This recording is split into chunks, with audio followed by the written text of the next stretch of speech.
Is my hat okay? Yeah, I mean, this is a beautiful. Is it reflecting like... Morning! Another day in the bay. So we have Martin here with his stunning Mustang. He's come in ahead of show season just to get some hints and tips on maintenance and prep for shows and events, and plus sunshine's coming out, so cars need to look as good as possible. So we're going to be running through the mirror bright range with him, which is something people see us post about. We've never done a proper video talking and profiling the benefits of using the mirror bright range. As you can see, I've got Martin starting off with jet washing the car down. You'll notice he's got a nice kind of like 45-degree angle. That's just so we're not kind of hitting the paint straight on.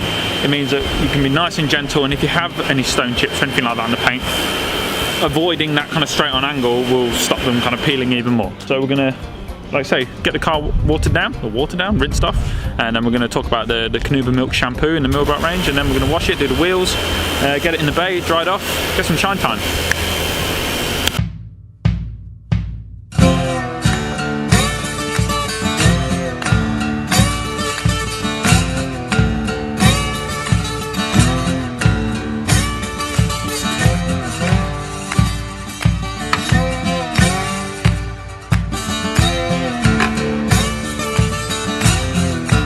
My name's Mark Dawson, and this is a 1966 Ford Mustang 4.7 litre, which is a 289 cubic inch as the Americans like to call it.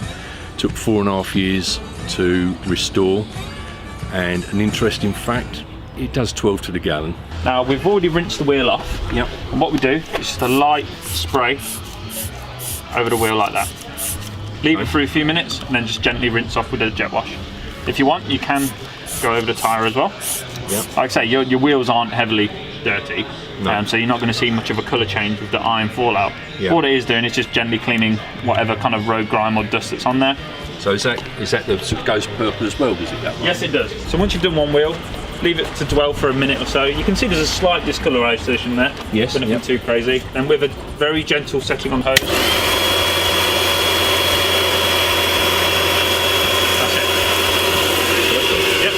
Nice and easy.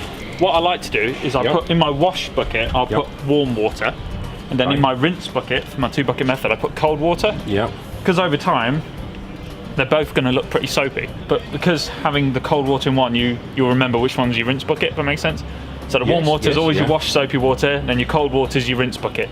So, now the paintwork's rinsed off, we're going to use a lamb's wool. I know you've mentioned you've already got one. Yeah, I've got one of those, yeah. So you know that these are natural materials, super soft. Yeah. We've also got the gauze on the back as well for any kind of tricky areas, but I don't think on your car we're going to be experiencing any of that, which is good. So get the mitt nice and wet, just nice, clean, gentle lines. Like I say, once you've done an area, into your rinse bucket, rub it on the grit guard, and that's just going to encapsulate and trap all the dirt and grime. Really rinse out the mitt so it's nice and clean, then straight back in with the soapy water, and then onto the next section. Like I say, I like to do this after every section of the car. Yep. Like I say, you'll notice that's far colder than nice soapy water. As you can see, over time they'll end up looking the same. Yeah. That's why I always do one hot and one cold. Right, recap. So we rinse the car off. We use the pH Balance Mirror Bright Wheel Cleaner to gently clean the wheels. Then we use the Carnauba Milk Mirror Bright Shampoo along with our lamb's wool wash mitt for a super smooth, super kind of gentle clean for the paintwork. And now Martin's just giving it a nice rinse off before we use the supreme drying towel, get the water off, and then we'll get it in the bay and do some paint enhancement.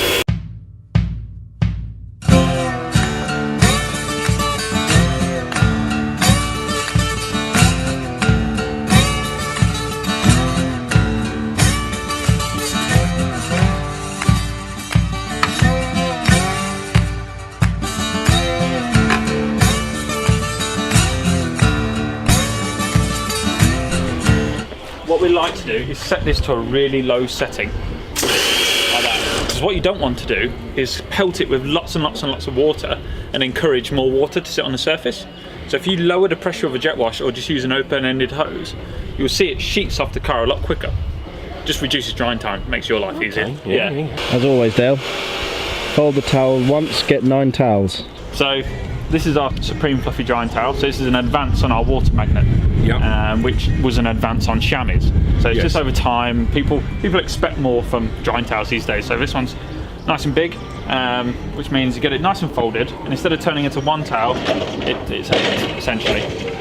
What I like to do is, once I've dried an area, I unfold it, which means I've got a fresh drying towel. It's not getting too overloaded with water. Okay. There's a million ways to dry a car with one drying towel. This is just the way I do it.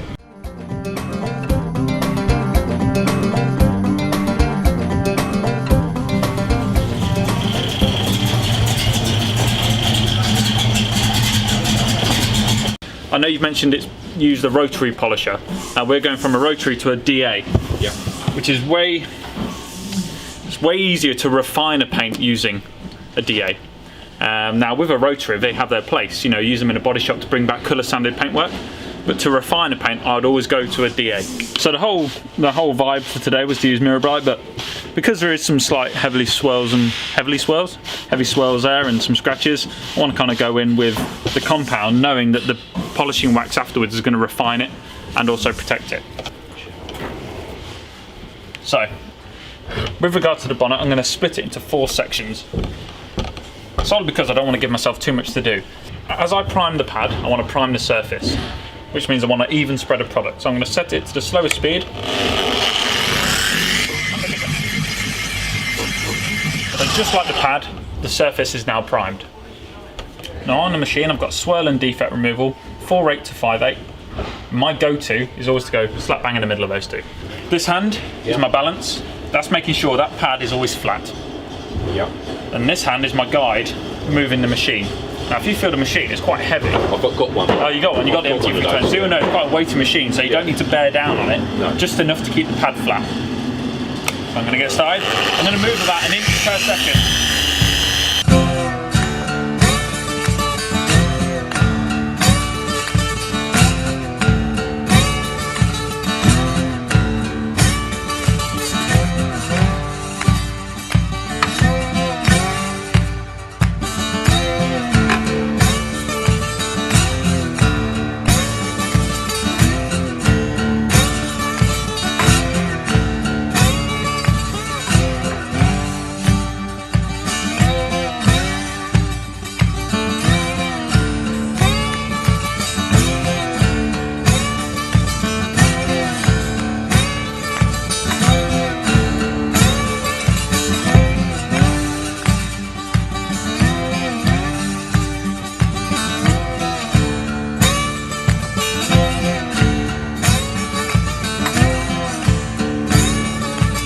Burn it. Yeah, with a DA you never will.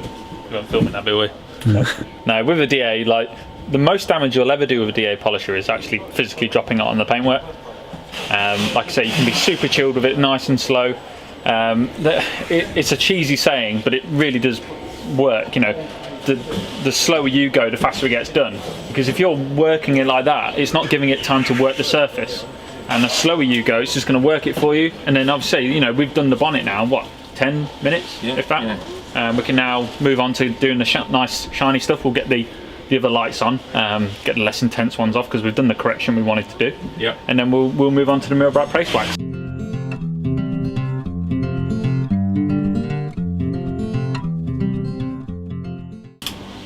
So what you'll notice is it looks fantastic when you take the less intense ones off, because what these do is these kind of really nicely illuminated cars, so we can really get a nice clear view of how it looks. Like exactly that. Whereas those ones are a bit more intense, they kind of hit the paint and spread, which means if you have imperfections or scratches and swirls, you're going to see them.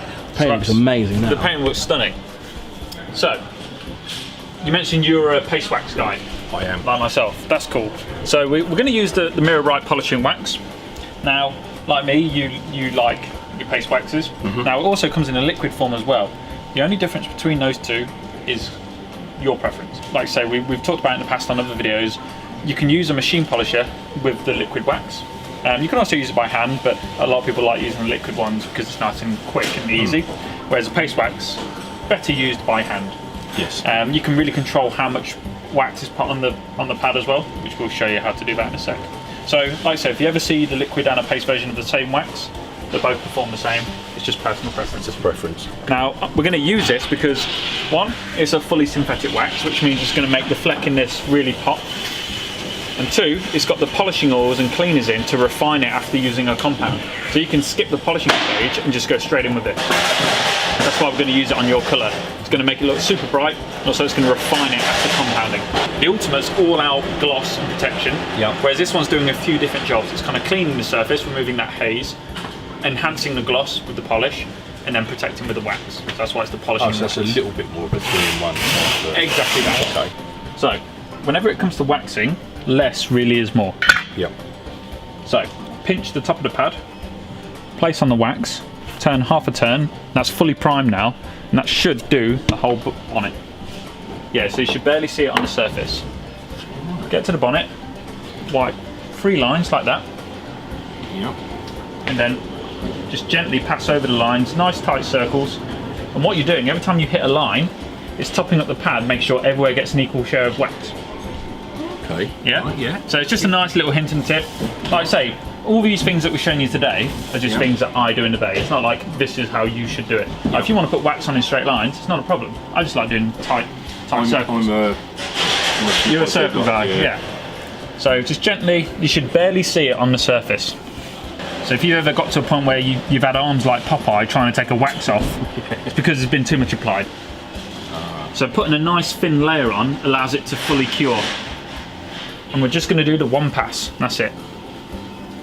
There we go. So it's got a nice even cloud over it. We're going to let that haze. So if you want to take that pad that I've been using, draw your 3 lines on your side, and you only ever top up the wax when you see gaps in it. Don't just think, I'm on a new section, I need more wax.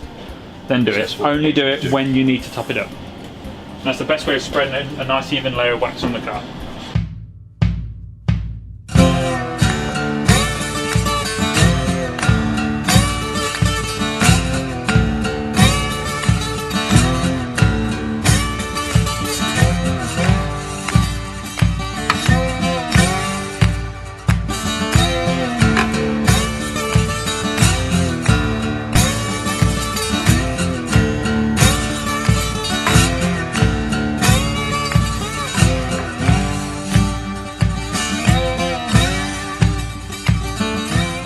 You know, we were talking about backing off from the paint each stage, so we're getting softer pads, softer kind of approach, less product. So we're using this ultra soft finishing towel.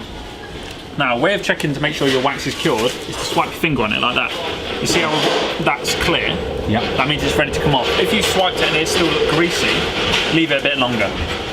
So that's how you know if a wax is ready to come off. And all we do is get the towel nice and folded, just gently wipe the surface. And that's it. That's how easy the wax should be to take off. So nice clean line. And because it's a fully synthetic wax, it means it's nice and soft. Then if you want, fold it, unfold it to another side, then just gently wipe the opposite way, just to get any kind of excess residues off the car. Little recap on what we've done so far on the paint. We've not had to do a great deal, but what we've done so far is use the Ultimate compound on the bonnet to remove some unwanted marks that are in the paint just from previous machine polishing using our Ultimate compound, and then we've refined and protected the paint using our Mirror Bright paste wax. So we use the cleaners in this to refine it after compounding, but also to enhance the gloss as well with the high polishing oils that are in the wax, and also the wax properties in there are going to give it some nice protection over the summer. And the final step is we went around the car with the Mirror Bright detailer to highlight any kind of excess residues that are left on the surface, but also to give it a real super glossy, super slick finish on the paintwork, to then move on to finishing the glass and the tyres with the rubber vinyl treatment and our glass cleaner on the glass. And the leather. And the leather. Don't forget that bit. So we're going to use the rubber vinyl treatment. Now this is one of the newer products from Mirror Bright. And what this will do is dress and clean the tyres and also the white walls, and also give them a bit of protection. So, instead of just spraying it directly, spray it to an applicator pad, like this, and just gently wipe the surface. You see it's already brightening the white look? Yeah? Yeah, yeah. So this is going to give you some nice protection, but also maintain those white letters. Like that. And what I love about it, it gives a satin finish rather than a gloss. There's nothing worse than really, for me, you know, really glossy tyres. I like them to look satin and factory like that, especially with a traditional older car like this one. Yeah. Of course, that one's done.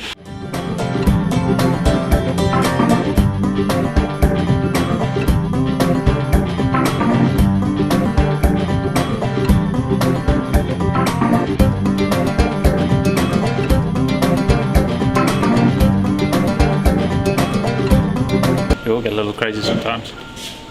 So we're getting to the end of the detail now.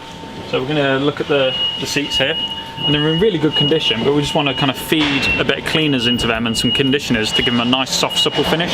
So we're going to be using the Mirror Bright Level Lotion. Now this is just going to really gently clean the surface, but also condition the seats as well, so you get a nice soft finish on that. What I like to do is when you get a brand new bottle of this, don't take the whole seal off, just take a little bit off. That way you can easily manage how much product comes out. Yeah, it's just, you know, you don't want to overload it. And then just with a soft foam applicator pad, just work the surface. Nothing too crazy. Just let it feed into the leather and drag out any kind of dirt or grease that's in there. But also it's going to condition it as well.